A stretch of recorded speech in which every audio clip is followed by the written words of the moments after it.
ممكن كلمة بسيطة منك تطير حد من الفرحة، وكلمة تانية تكسر قلبه. انت بقى بتختار تسيب اي اثر في الناس.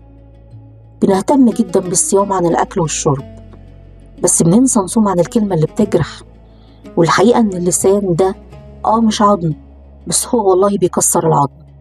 ساعات بنستخف بوجع الناس وبنبخل عليهم بكلمة حلوة تطيب خاطرهم وسط ضغوط الدنيا، وبننسى ان الحاجة مرة والاسلوب الحلو هو اللي بيخفف مرارتها.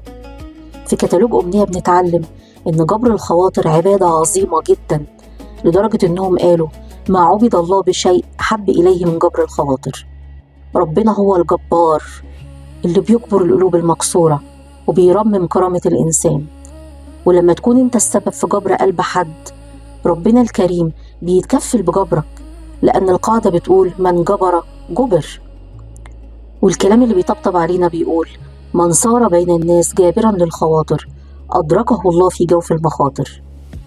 خلي صداقتك النهاردة مش بس فلوس، خليها كلمة حنينة أو طبطبة على كتف حد منطفي عشان ينور من جديد، لأننا أرواح وقلوب قبل ما نكون أجساد. اجبروا الخواطر عشان ربنا يجبر بخاطركم، وخلي قلبك دايما صافي. ولو محتاج رسالة دافية تطمن قلبك كل يوم، تابعنا.